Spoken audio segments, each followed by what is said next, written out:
I text Congresswoman de la Cruz with no response.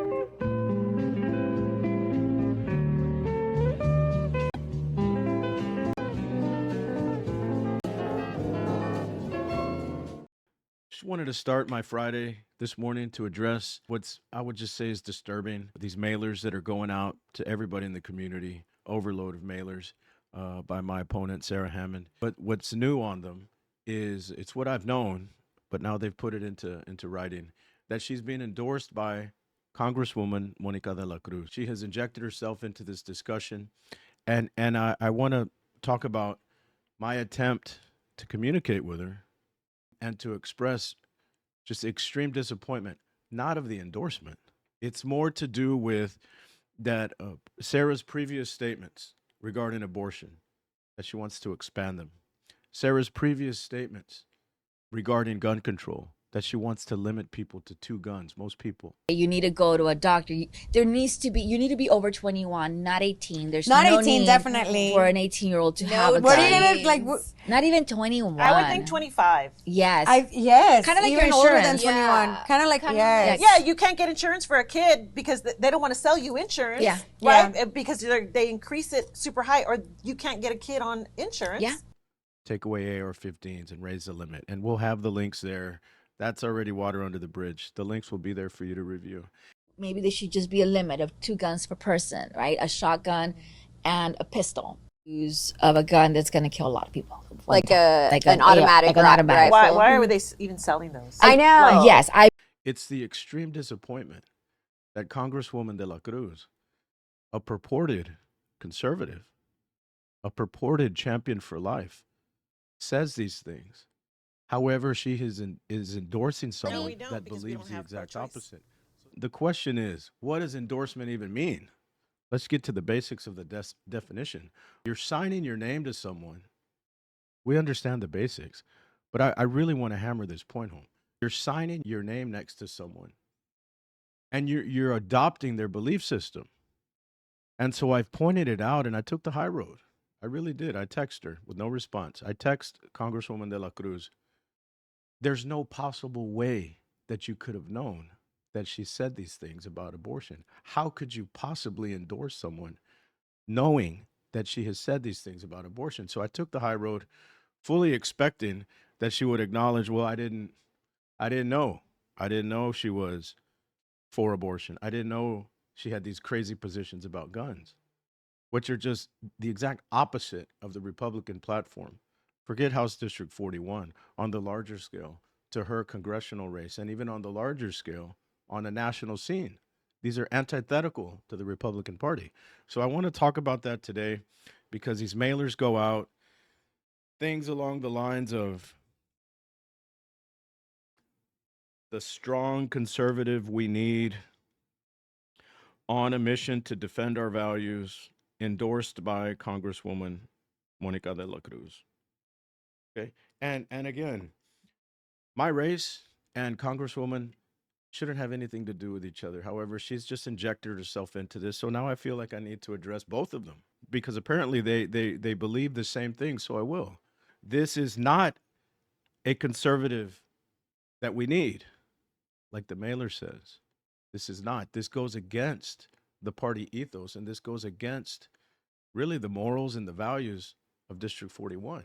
I don't know how on God's green earth any Republican with a backbone or any sort of self-worth could vote for someone that is for abortion and against the Second Amendment. Those two things just don't go together.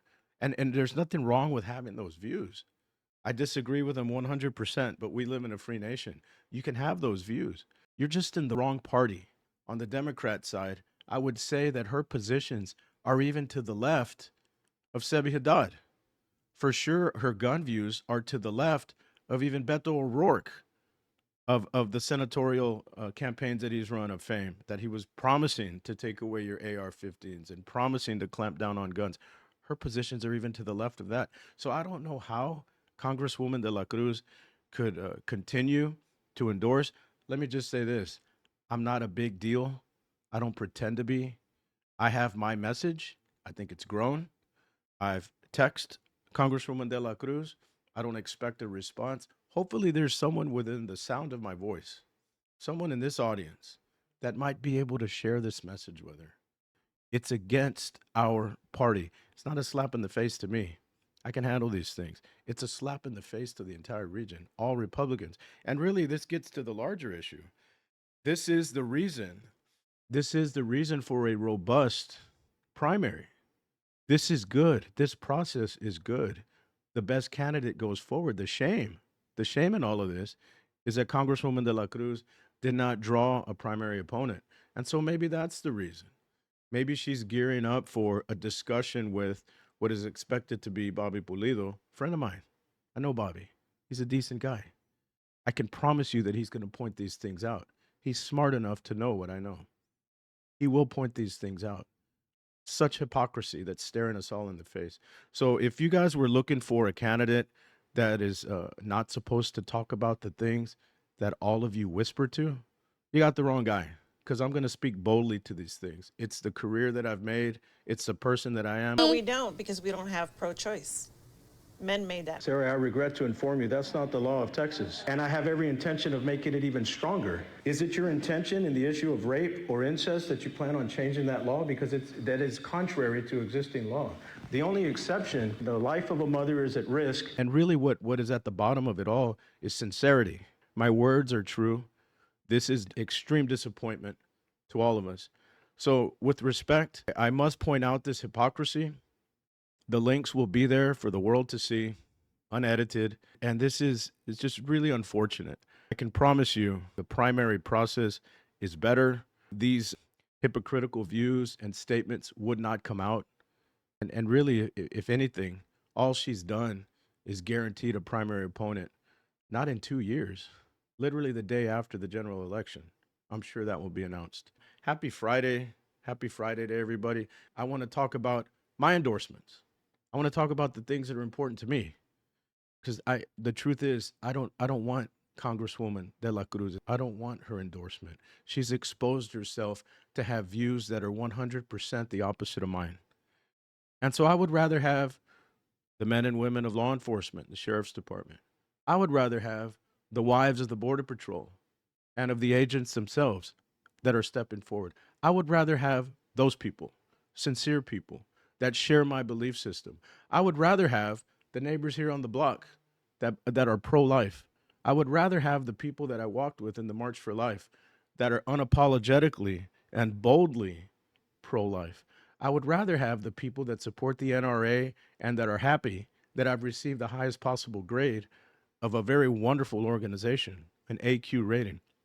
I would rather have people that believe in the right of the Second Amendment and our right to bear arms. And I would just rather have common sense conservatives that are true to their word, true to their message, and are not going to put anything out in the mail that is anti-party and hypocritical. I would rather have you people on my side than that sort of crowd that is circled around Ms. Hammond and they celebrate. I would just describe it as a vanity sort of process. And that's just not me.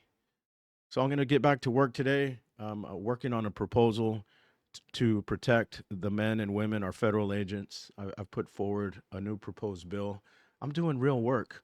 This is to expand the engaging in organized criminal activity statute to include the charge of interfering with public duties. It doesn't exist now. Also to enumerate the federal agents as a protected class. Right now, it's not on the books. So these are real statutes that I'm proposing, real laws that I'm writing. I'm doing the real work already. I hope and I pray to go forward. I have a strong message. I'm not going to shy away from calling out hypocrisy.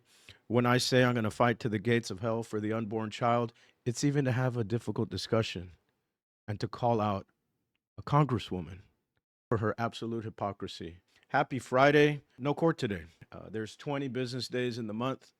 I'm in the courtroom 19 out of 20. Today's the one day. Today's the one that I've got off.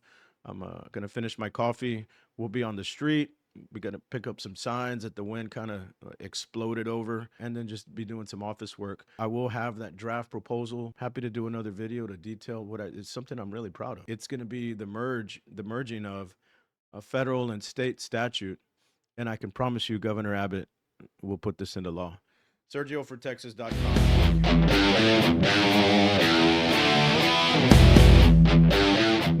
No, we don't, because we don't have pro-choice. Men made that.